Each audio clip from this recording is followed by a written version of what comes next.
Hello, my name's Mark Levien and welcome to this episode of the Creative Venture Podcast. This is the podcast where I sit down with successful and aspiring creatives to better understand how they've achieved their success. Today I'm talking to live sound engineer Mike Hill, who's worked with artists like Arlo Parks and the band Island.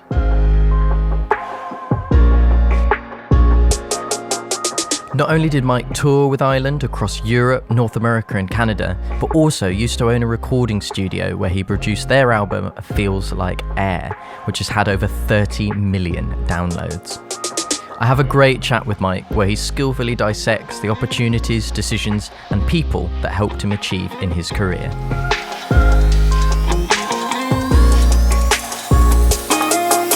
In this episode, we discuss learning how long a job really takes, the importance of sharing your work, and why relationships matter.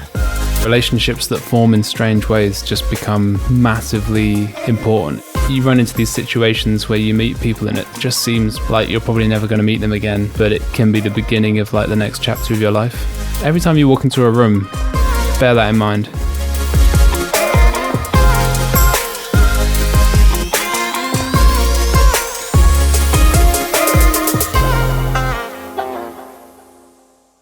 Mike Hill, thank you very much for coming on the podcast, dude. How are you doing? Yeah, I'm very well. I'm currently in Oxford and I'm in quarantine right now with my girlfriend who's come over from the US. So I'm kind of in my happy place currently.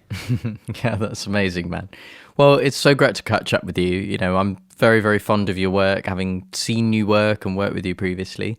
And it has been a little while since our last catch up. But even then, your experience was, just next level. And now it sounds like you've done some even more incredible things, working with artists like Arlo Parks and Island, doing the North America, Canada, EU tour, some crazy venues. So yeah, I'd love to learn a little bit about what you've been up to in recent times. And then maybe we can jump into a bit about your history.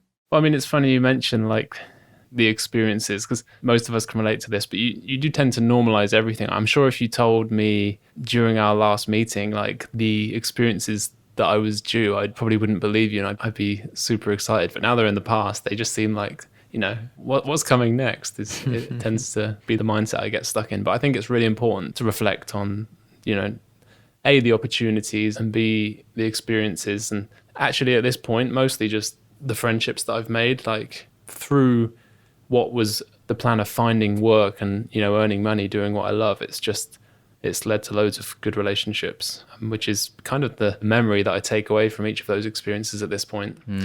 Yeah. So to be more specific, since I spoke to you last, I've been pretty much fully working as a live sound engineer on a freelance basis, but with a kind of relatively small roster of clients. So yeah, like you said, Arlo Parks is my most recent artist who I've been working with, and she's just exploding at the moment. And it's really been one of the success stories of the COVID-19 situation is that her music's really exploded, particularly like Radio 1 have picked her up and been really, really encouraging. Multiple DJs, they're not just playing her tunes, but they're talking about her and they're kind of creating a hype, which is really nice when you know the person individually and, she's just a beautiful human being, really. When you know them like that and then you hear people just bigging them up, you're like, yeah, too right, But then there's also, for me, this kind of funny feeling of, well, I'm her live sound engineer. So if this all goes as well as it appears to be going, what does this mean? Like as soon as gigs are on again, potentially she'll be selling out big shows. Yeah. And then the other two main artists that I've been working with are Island, who are a London four-piece who I've been working with for years. I've recorded music with them. We did an EP, another EP, and then their first album, which was Feels Like Air, which was a really great experience. That's had I think 30 million streams on Spotify. That is a wicked album, man. I mean, I remember when we last spoke and you just finished working on the album, and I think it was just before you went on the tour, and I had to listen to it, and like literally that album for a long time was like in my car and then subsequently in my mates' cars, and it's just mate, it's absolutely like next level. So thank you for sharing that with me. Oh, that's fabulous to hear, man. And honestly, it's the greatest thing about these is you do start talking about the metrics. Oh, it's got 1 million plays, this song. Like, that's so cool. But, ultimately it's art. And for me as well, I'll finish an album and I normally have a little break after I've finished recording something where, you've been listening to it on repeat in isolation. It becomes a technical project rather than a piece of art for me. Coming back to it and realizing it in its art form is just an incredible moment to have. And I've had it with that album a few times. And then going out with them live, and that album in particular was supposed to mimic their live performance. It's supposed to be quite an organic sounding thing. And when you see them live and you're at a certain venue which sounds a certain way, and you suddenly get that sonic of the album in the live arena with an audience, it's like suddenly a strange combination of memories from the recording sessions. Meanwhile, you're kind of sharing the experience. Yeah, that's so cool. So for anyone that's listening that might want to follow a similar career path to yours, it's like a studio engineer or touring live engineer that's thinking, oh my gosh, I'll never be able to end up doing the sort of work that Mike's doing. Could you just join the dots for us and take us back to how you got started with all this? I started off playing in a band. My band recorded some music on like my dad's computer at home. And I remember I was kind of walking through my very small town, and someone drove past. It was one of my bandmates' older brother's mates. And he pulls down the window. "Oi, Mike, you're that guy Mike." I'm like, "Yeah." And he's like, "Yeah, have you got a recording studio?" And I was like, "No." I've been recording stuff at my parents' house. He's like, "Well, can I come and record?" This guy's called Alex Coleman, still a musician now. I still occasionally work with him actually, but yeah, he came over to my parents' house and we recorded a few demos. I wasn't an engineer. I just recorded my mates playing in the band, and he paid me for the session. I said, "I don't know if I'm going to charge you." He said, "Yeah, of course. I'll give just a bit of cash in hand." And I think that was it. It was trial by fire. Completely ran into it. Yeah, the plan for me was just to record my own band, and I fell into this role of recording other people. And my band split up, but the recording of other people didn't end. So that was kind of the start of that journey. Yeah, man, that's amazing. I think that's also something that most people experience, those random opportunities that just sort of come out of nowhere. Because as far as you're concerned, you're just living your life and you take on a project or meet someone, and that can open you up to a whole world of like new possibilities. So yeah, I think that's a cool message and a reminder to just take the opportunities that present themselves to you. I mean, have you thought about what might have happened if you hadn't recorded with this guy? And do you think things would have turned out differently? Yeah, well, I remember I considered saying no. And I do wonder to myself sometimes, it was a genuine consideration. Like, I don't really want a random guy to come to my house and he probably won't like it. All those typical doubts came into my mind. But I don't know, it was almost his enthusiasm for it that I was like, yeah. So that was a bit of a weird moment when you suddenly realized that something that you had no idea was worth anything that you're able to offer is to someone else actually of interest to them. And I think I've learned a lot just from that experience. And you can't ignore them, because now I'm doing live sound at Alexandra Palace, but I still remember that conversation, and the takeaway from it was that, yeah, maybe I can do something, Yeah, man. And I think that's really relatable, possibly for a lot of people listening.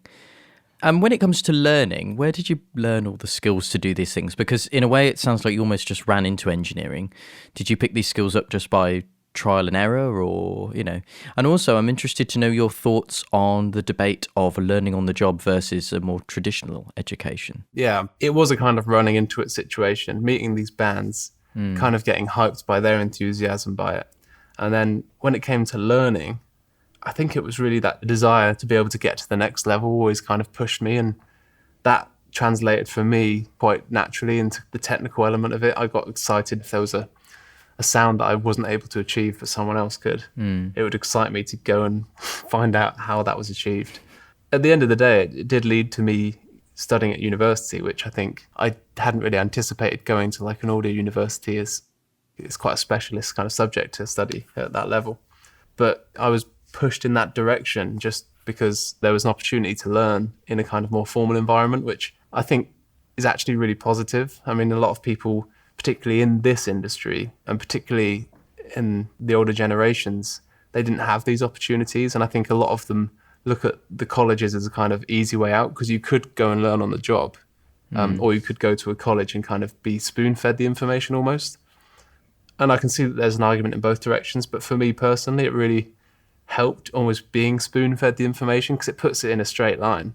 Sometimes when you're learning on the job, you don't have the interim steps. You just learn something which you've come across at an event or in a studio without the building blocks that got to that point. What about mentorship? Have you ever interned before you studied? Because you were working in the industry for a few years before studying, right? Yeah. So for me personally, as I said, I studied at university, which is one sort of mentorship. And I certainly think that it's a great way of a guaranteed mentor, because for so many of us, you just don't have access to these people. Yeah. And I would put myself in that boat, coming from a small town. Going to university was like, oh, there are people that do this stuff for a living, not just go, oh, you're the guy in the town who plays with the sound at the parties, Suddenly it's, oh, these people make records. Like, this is a real thing. So for me, that element of mentorship was great. And then I went through one of my lecturers to PMC, the speaker manufacturer. So I was working for them. And then when I was working there, I was also interning with Steve Rispin, who, he's worked with Asia, King Crimson, just, a great engineer, great live engineer as well. For me, that was kind of inspirational because he was like a jobbing live engineer who has a studio. We did an EP with some young guys. I've forgotten the name of the band actually, but they're a really good band. And just working with him just for a few sessions, so interested in what he was doing. And he just it came so naturally to him. He'd throw a mic up. It looked to me like he didn't even think about what he was doing. And we'd go into the control room, really nice studio. I remember he put a FET 47 on the kick, and I think just a D112 right next to it. I was always sticking kick drum mics right in the kick. I said, oh, don't you stick it right in the kick there?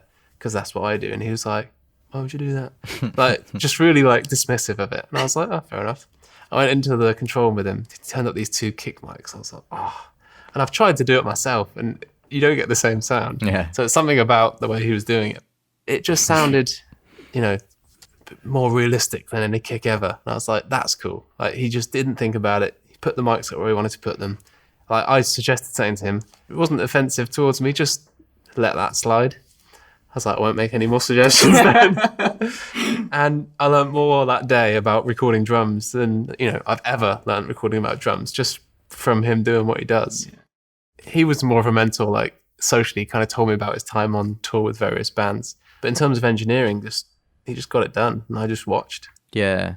And I personally think that's really valuable because in the beginning, just having that point of reference where you're seeing how things are done in a professional setting can really help.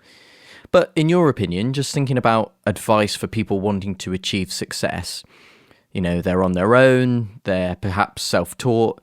Is mentorship something that you'd recommend these people seek out?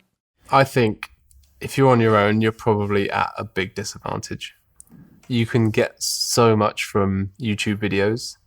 I mean, I still watch YouTube videos. If there's a new digital technology that's come out, I'll watch a YouTube video with some person demonstrating, explaining it. But for me, nothing comes close to communicating with a real person, even if it's just watching them work. And interning at studio, people talk about it and I was like, but you don't get paid and all this. But for me, looking back, I mean, that was years ago, but I still look back as that as the most valuable bit of studio experience I've had. And when I kind of sent him an email, and it wasn't an application, I just literally sent him an email saying, I'm in the area, I found your studio. And I remember getting an email saying, how did you find my studio? It's not on Google. I was like, I kind of did some digging on some of the artists that have recorded at this mysterious studio of yours. And he was like, well, yeah, fine, come in. So didn't require any sort of planning. I didn't need to show him a show reel. He just literally said, come in for a session, and if it goes well, maybe, we'll think about it. And I came in the session at the end of the day, you want to come back tomorrow? And that, that was it. I was like, yeah, I can't come back the day after, I've got work, but I'm in next weekend. And he was like, sure. So that just became a thing, completely organically. I offered him pretty much nothing. Yeah. I just came and admired. I mean, I moved some stuff for him if he'd want me to, but for me, it was just a bit of free experience. Got to experience his studio, his clients, the way that he worked with his clients. He had a great rapport with his clients as well. Mm. And as much as anything, that was so good to see, a professional working environment with a band signed to an indie label and a producer doing what a producer should do. And me just kind of being a fly on the wall there. and going like, okay, because obviously being an educational institute, the bands that come in, they won't be a signed band. They won't really have a deadline. So it's a kind of a different atmosphere. And that for me was a real eye-opener. It's like, okay, this is how people function. And it was actually so much more chilled than I thought it was going to be. No way. Wow. Which was a big relief. I was like, oh, I could do this. So you were obviously very highly motivated to seek out these positions and also to be doing, related work, building loudspeakers for a great brand like PMC. But I'm interested to know, where does this motivation come from? Because I think in the beginning, people's journey is mostly uphill, so that can be a bit challenging. That's a really hard question, I think. I have mornings when I wake up and want to do absolutely nothing, and days where I wake up and do absolutely nothing. I think we all do. It's kind of in our psyche somewhere to kind of naturally balance ourselves. But in terms of motivation, again, it's definitely listening to music and want to make it like I'm listening to it. So for me, if I've had if I'm having like writer's block, or if I'm not producing anybody, or if I'm having just a break in general from going to the studio, I find myself not going to the studio for 3 or 4 days in a row, and I'm thinking, I wonder why. Like something in the back of my mind saying, don't go to the studio this week. And for me personally, it's always coming back to listening to music. If I put iTunes on and I plug my headphones in, I can't help but listening to more than just the message of the song. I accidentally start delving deeper and going, I wonder what they've done with the guitar there to make it do that thing. Is that refreshing in a way? So if you're in one of those situations where you're needing a break, you take however long you need, and then you pop your headphones in and you're like, oh yeah, like this is why I'm interested. Yeah, I'm like, thank goodness, it's back. And you do have those moments. And sometimes it takes a while for them to come around, and you start to consider, what if it doesn't come back around? But sometimes it's even, I'll be watching a movie.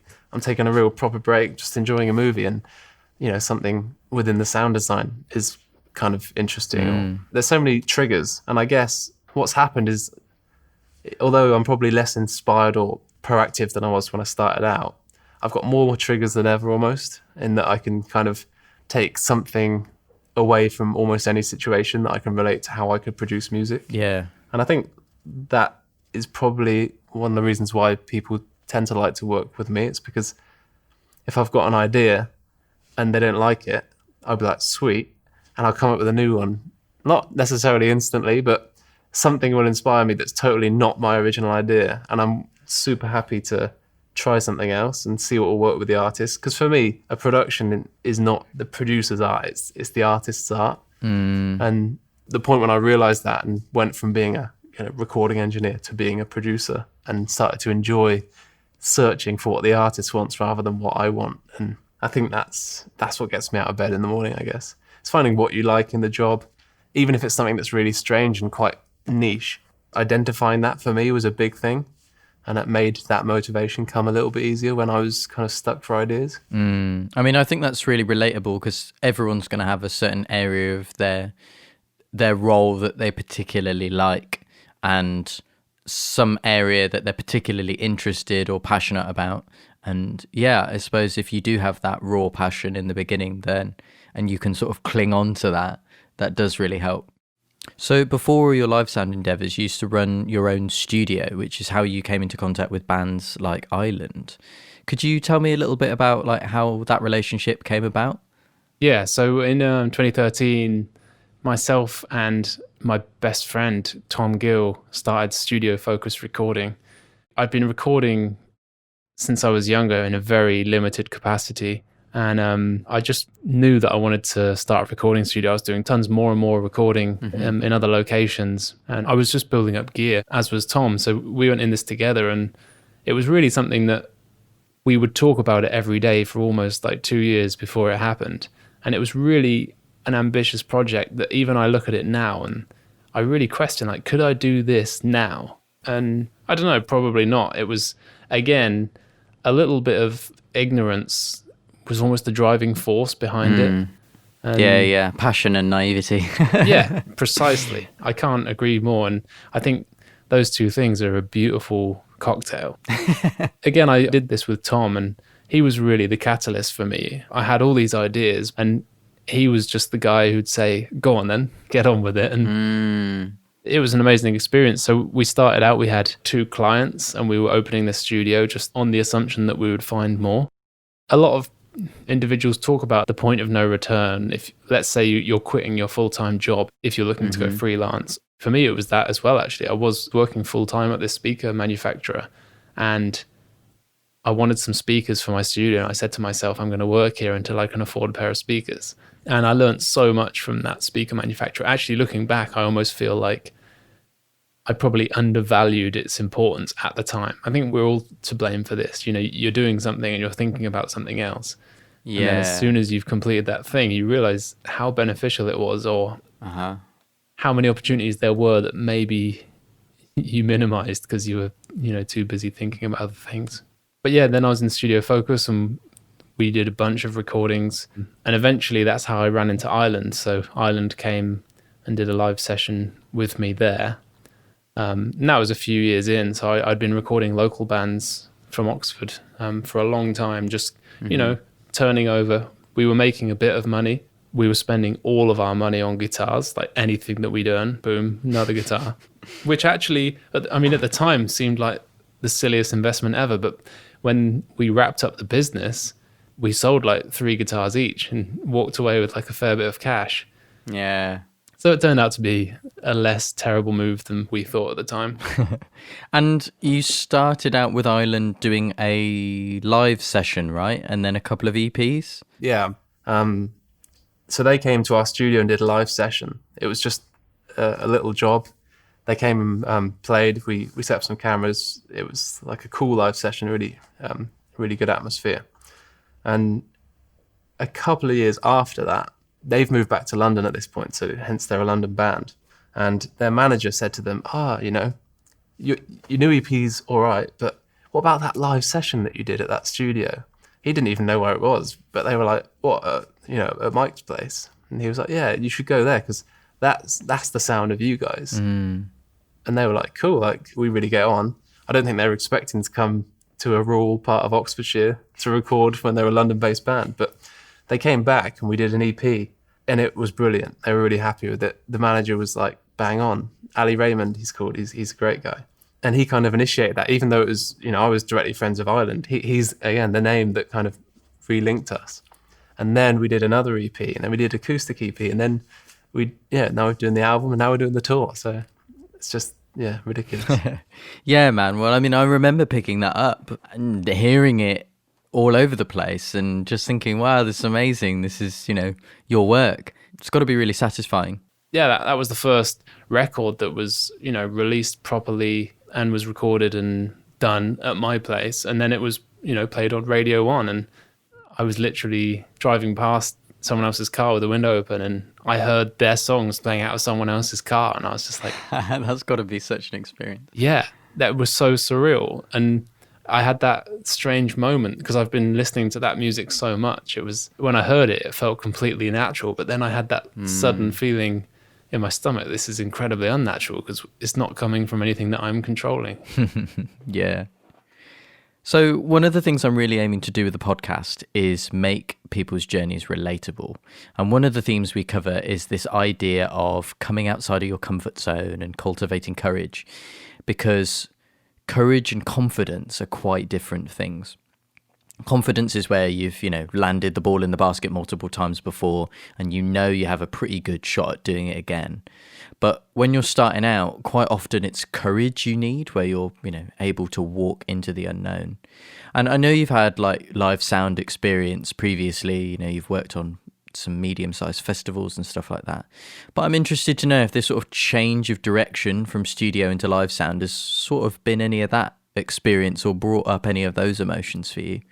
Yeah, courage versus confidence. It's a really nice concept. I feel like I was unaware of my courage for the most part, which I think was a blessing and a curse, perhaps. And I think anyone listening to a podcast like this is probably searching a bit harder than I was.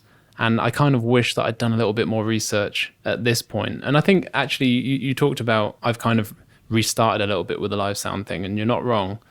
yeah, I had a surrounding knowledge of the subject, which maybe made it more intimidating. Like the thought of that when Ireland asked me to do that first live tour, I was kind of aware of the scale of the stuff that they were doing, and I knew that I hadn't done anything like that before. So yeah, there was an awareness that the unknown was ahead of me much more than previous jobs that I'd taken on, I would say.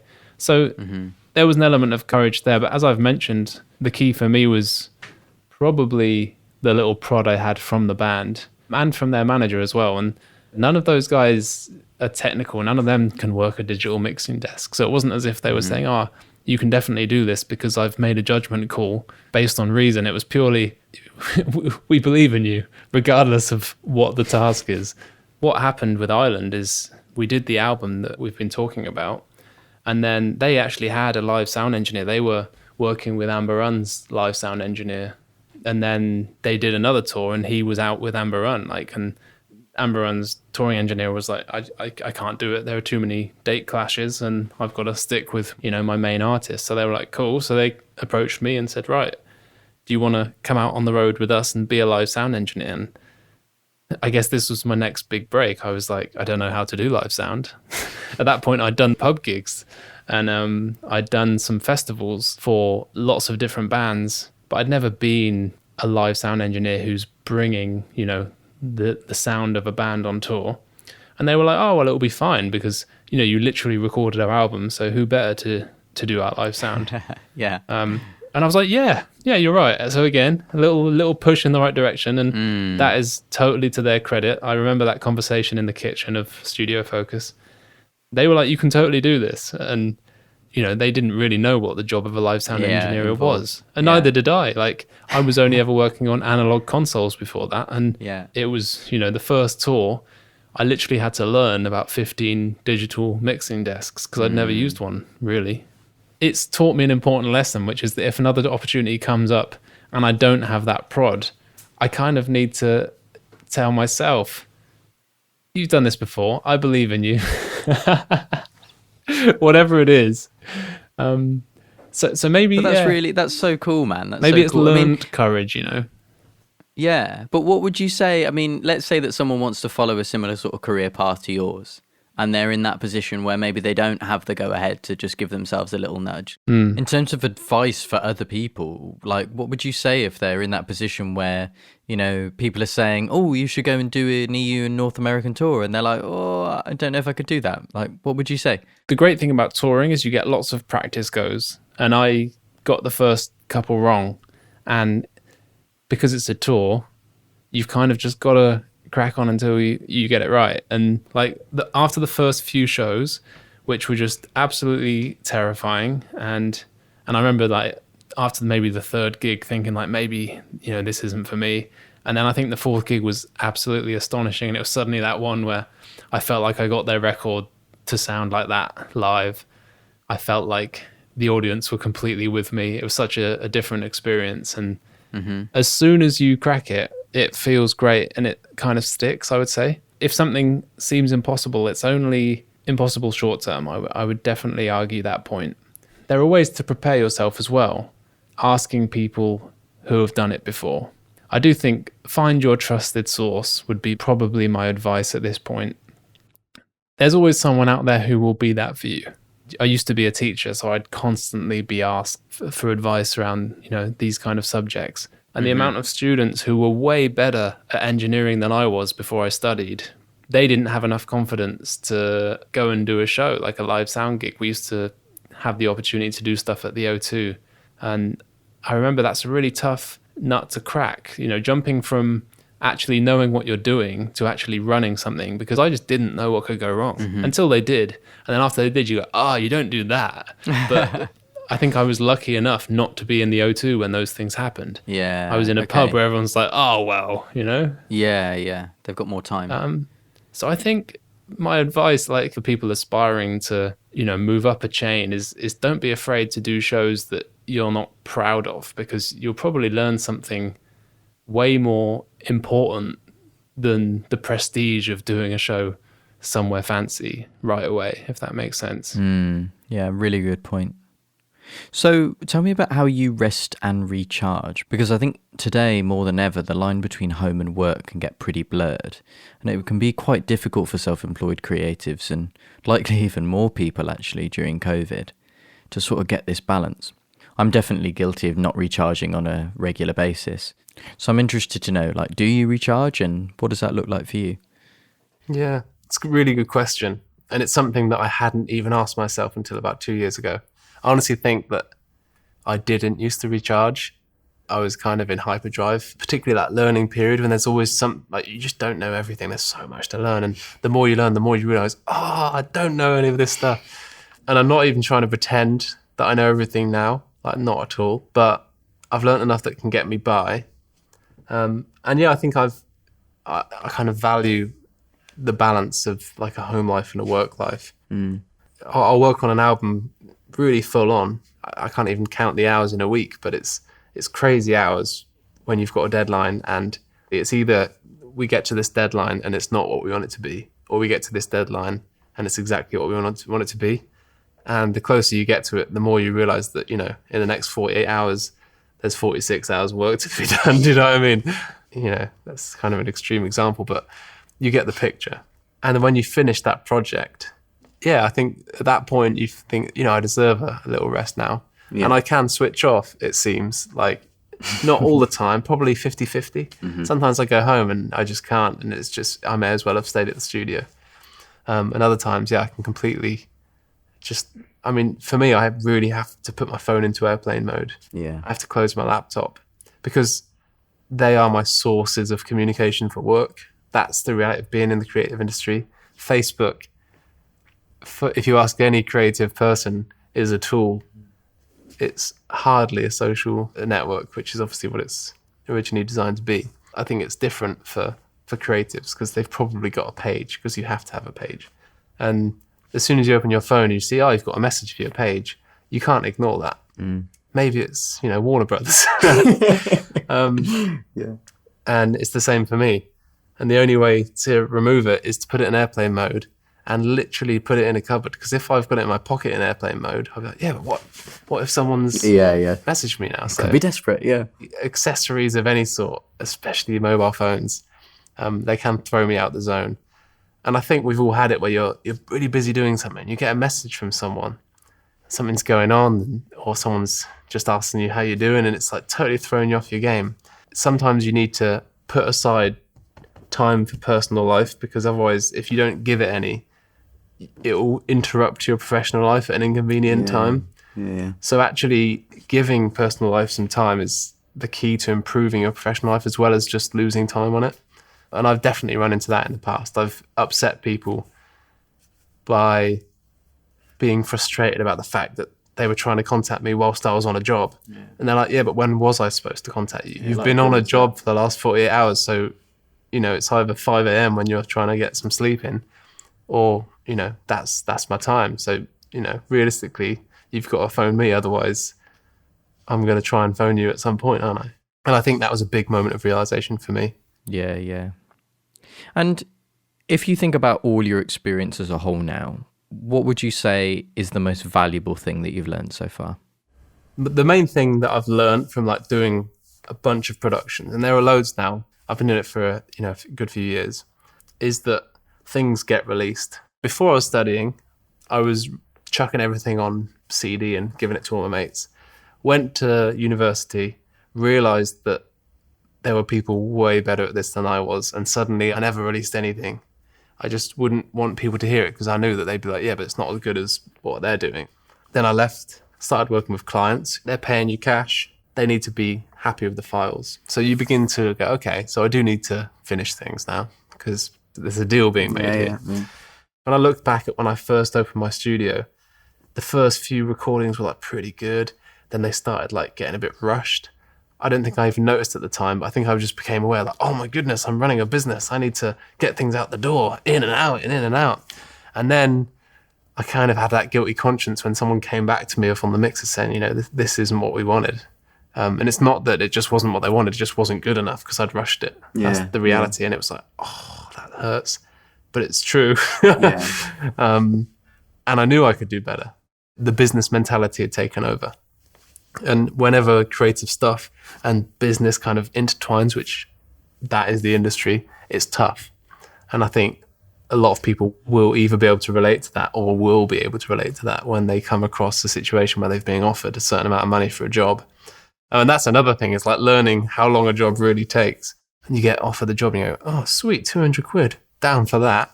You put in the hours, it takes a bit longer than you expect. You give them the thing and they're like, oh, that's not actually what we wanted. Can you do a re-edit of your, of a film or something? And you're like, I've put in way more. Like that 200 quid suddenly doesn't seem like the right amount of value. But that's because you quoted them the wrong price. It's not because they're douchebags. I think in the beginning, though, quite often people are just charging in order to get people through the door and just get those first few clients, and it is really difficult, like you say, to balance all of these things, making sure that they're charging appropriately for their time and they know how long a job takes, because when you just don't have the experience in the beginning, it's really, really hard to strike that balance. I still find it hard when people say to me, want to do a 4-track EP, how much? And I'm like, well, that depends. And at first you go, 300 quid? Yes, oh, sweet. Whereas now I go, well, let's look at what you want to do. How many piece band is it? Have you got any previous releases? What's, your normal workflow? And you get all these questions. And as people who've done more jobs will be able to give you more specific answers, it does become easier to estimate. So you're able to quote them the right price and they can turn it down, obviously, if they're not happy with it, or they can take you up on it and the project will go a little bit smoother. If you've underquoted for a job, I would recommend you just get it done to the best of your ability, bite the bullet, learn from that. Next time, if you do a similar job, ask for a little bit more information so you can be a bit more accurate with your quote. Try and enjoy it. Yeah, that's really great advice. I think we've covered a lot of ground here, man, and you've made some really great points, but I'm wondering if you feel if there's anything we haven't covered, or if you've got any additional thoughts, again, thinking for those people that want to follow in a similar career path to your own. I would just say, if they've got this far through it, then they're on the right kind of lines. You need to be a researcher. You said it yourself. You need to be looking into, technologies. You need to be looking into artistic angles and things like these, just chats with people who've been there or seen that or done that or what have you. I mean, that's the right step. And I think what I'd say would be the next step would be just to phone up and try and get an internship. It sounds so unachievable. And I remember when someone told me, why don't you just get an internship? I was like, you can't just phone people up and ask to interrupt their life. That's going to be awkward.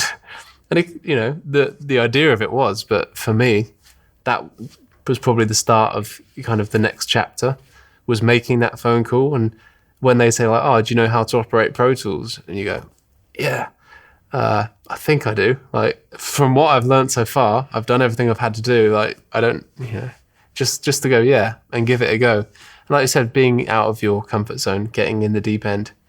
And even for me, going on tour with Ireland, working on a different console every night, there's always an element of uncertainty there. I've got this confidence that, it'll be fine because I've dealt with those situations so many times now. But there's still a small part of me that's like, what about if this time I can't make something work? What about something horrific happens? And I think that's the same in almost any industry. There's always a chance of failure. If you work in an accountancy and you get a new job, it's not going to be exactly the same as your old office. So you can put this across anything, but you have to push yourself just occasionally. There's nothing wrong with being comfortable either, but if you want to progress, which if you're here, then there's obviously a part of you that wants to progress, and you need to make those calls. Nice. Well, Mike, it's been such a pleasure catching up with you. Thank you so much for coming on the podcast. Thank you, Mark. Yeah, it's been really nice. Big love. Big love. Awesome, guys. Thank you so much for listening. And if you want to follow Mike, he's at Big Hairy Audio on Instagram, and I've got his links in the show notes below. And just to plug some amazing artists, if you haven't heard of Arlo Parks, or Island for that matter, go and check them out. You definitely will not regret it. And I don't tend to make much reference to COVID on the podcast, but these are really testing times for creatives, particularly those in live and event-based work. So I feel it's really important to highlight support in these industries like live sound when it's safe to do so again. So guys, we've got some epic interviews in store with some great guests. So peace and love, and I will see you on the next one.